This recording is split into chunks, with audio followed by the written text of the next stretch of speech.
Oh, hi. I didn't see you there. My name is Bliss Foster. Let's answer some fashion questions. Is fashion superficial? I mean, kinda, yeah. But I mean, most things are superficial, right? It's kind of weird. Fashion sort of gets treated by this different standard that not a lot of other things get treated by. Is the hobby of fishing superficial? Yeah, it is. It's a hobby in which you go and buy things and then you go do stuff with the things. It's, like the core of the hobby of fishing is about buying stuff. In a lot of cases, it's about buying very expensive things like boats. What's like a really wholesome hobby? Like no way that it's superficial. Plants. I love plants.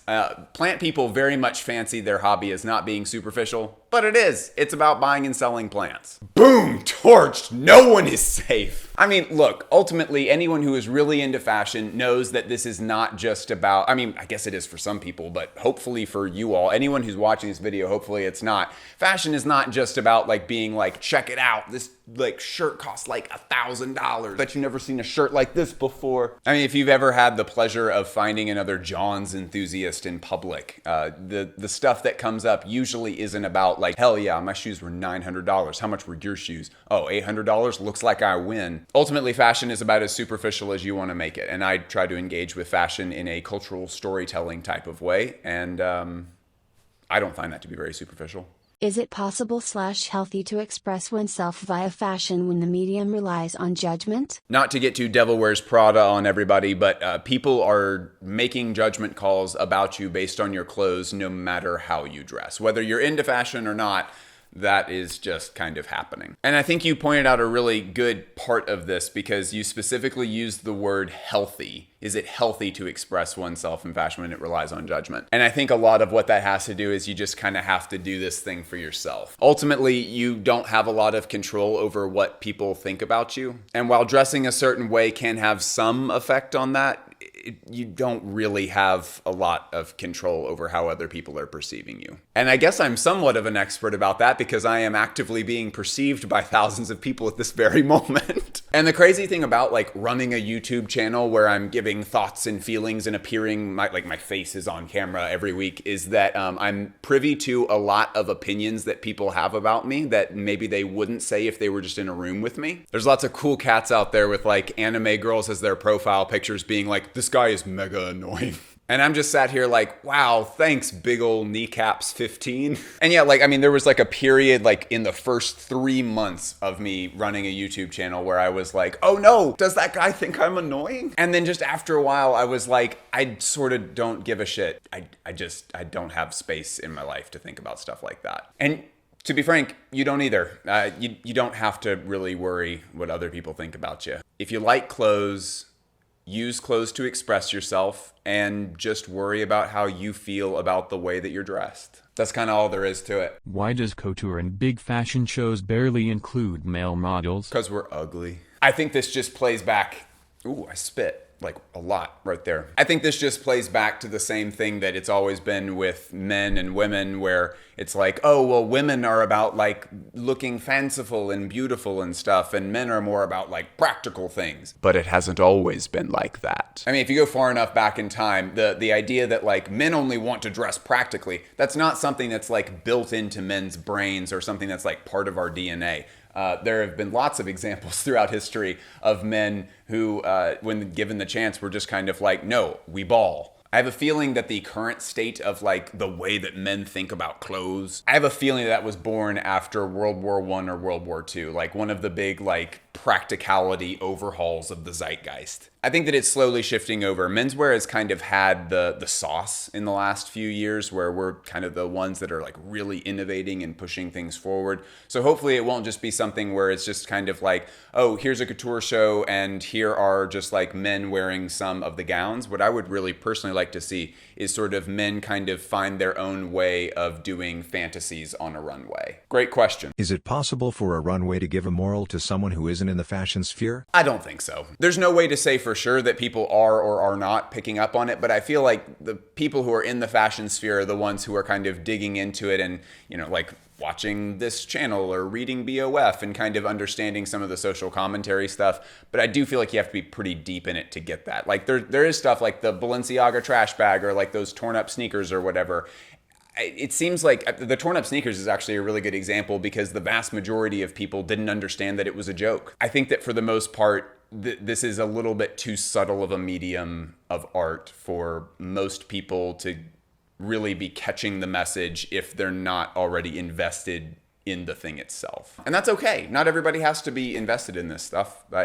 I'm definitely not invested in cars, and I'm sure there's all sorts of nuanced storytelling in cars. I take that back. I don't think there is. Do you feel like it's about communications, images and network but not about the product anymore? Kind of, yes. Let me explain. I don't think this is a bad thing. Once upon a time, in a land called the 1990s, there was a man named Bernard Arnault. Right, we all know this story by now. Bernard Arnault, super rich French guy, bought up a bunch of dying houses that were going bankrupt in the luxury sector, and then he put young, innovative artists in the seats of the creative direction of those houses, revitalized them, and made them so that they were new again. And he made a lot of money, and that's how we got LVMH. Whew, the ADD is strong with me today. I feel like a second grader. Okay, I think the lighting in here is changing and it's getting darker. Sorry. Anyway, part of the overhaul of the luxury sector that Bernard Arnault introduced was this idea that luxury is an idea. Partly that was so that they could save money and not have to invest quite so much in craftsmanship, and so there was kind of a loss in the final product side of things, but it wasn't like they just shifted everything to like Walmart quality. Like, I mean, the product quality went down somewhat, and then they introduced this idea of conceptual fashion. And I'm willing to take that trade. I mean, I don't always want a figured silk brocade shirt every time I'm buying a shirt. Sometimes I'm just like, I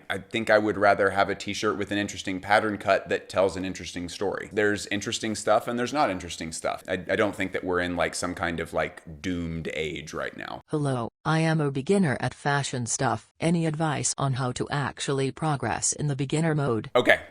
Not to gas myself up too much, but I have literally built this channel to be exactly what you're describing. I've been super deep, mega obsessed with fashion for about 10 years, and I remember that for the first 5 years of that time, I was really frustrated because I was like, there's not really a way for me to kind of learn about this in an approachable way. I personally was looking for guidance that was kind of more on the art side of things because I come from a literature background, and in literature, what you do is when something is really great, people take it and they analyze it on a very nuanced and rigorous level so that they can uncover what it is that makes it great. I was not finding anyone doing that with fashion. It was just people being like, oh, that's so dope. And that's not really what I was looking for. I was looking for people to give meaningful commentary about how these things were functioning as art. And that's what I'm trying to do. I understand that when you're on a YouTube channel, the idea is that you're like, oh, I'll just like subscribe and kind of watch the new stuff as it comes out. I would strongly encourage you to go back and just watch the full archive of everything that I've made. I have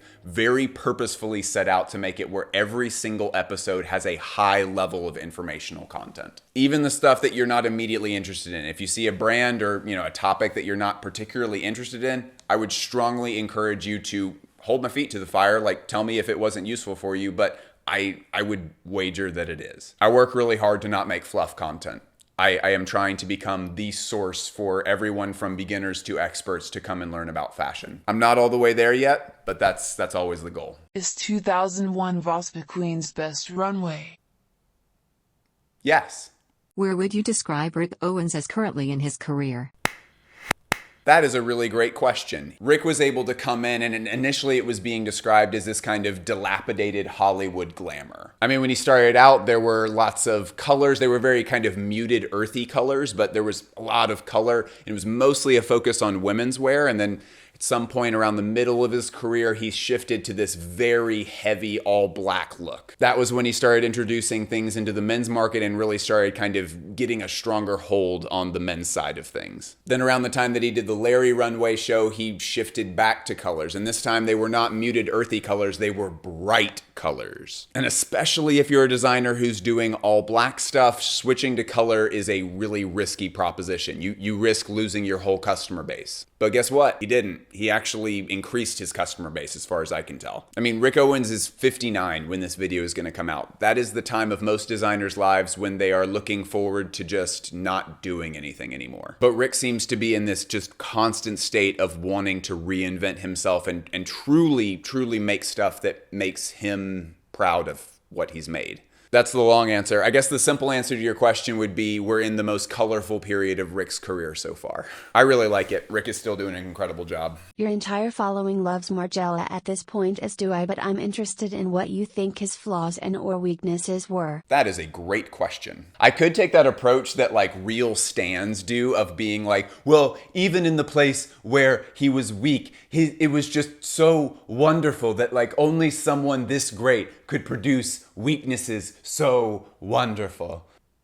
I'm going to try not to do that. I think there were a couple of opportunities that were missed as far as inclusionary stuff was concerned. The 90s were not really a time when body inclusivity was something that the industry was talking about very much. It was just the standard that we put impossibly skinny models up on the runway and just have them walk, and that's very normal and no one really questions it. But because Margiela was, especially in like spring summer 1997 with the mannequin dresses and jackets, because he was already approaching this idea that fashion labels don't really have a lot to do with your body, they're just making things that then go on your body when really it should be the other way around. It would have been nice if in seasons like that, if there was more nods to body inclusivity. Margiela did have a little bit of inclusivity while he was working because he would often have models who were older. He was one of the first designers to popularize that idea that models do not have to all be gorgeous 20-year-old girls. It would have been nice if he had stretched out that inclusivity to include more body types, especially considering the topic that he was covering in the shows conceptually. There's also a few things that I could criticize, but this is kind of complicated. There are a few things that Margiela did that feel very unfinished. Now, it's weird because this isn't really a criticism from me, because I like that this was happening, because this was being done at a time when no one in the entirety of Paris would dare to put something that didn't look unfinished onto the runway, because Paris was still in this like kind of 80s mentality of like just maximum glamour and beauty and everything is perfect all the time. And so for someone to come in there and present something on the official Paris calendar that looked like an art school project, that was a very bold thing. Now, at the end of the day, a lot of this stuff just looks unfinished. And now, by the way, there would be no excuse for this happening in 2022. I mean, we're not in a place anymore where it is an interesting statement to put something that looks profoundly unfinished onto a runway. But at the time, this was a very interesting proposition, and I do like it a lot for that reason. But yes, a lot of the product looks very unfinished. Oh, I accidentally did the thing where I was praising a fault. My bad. The lighting has changed again. This stupid ball of fire. Okay, it's dark now. We're just gonna deal with it. Here's the deal. If you've given freeloading a fair shot and it's just not working for you, why not join the Patreon?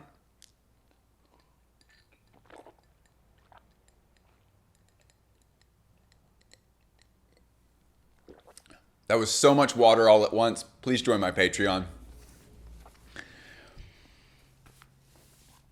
Oh. I don't like that.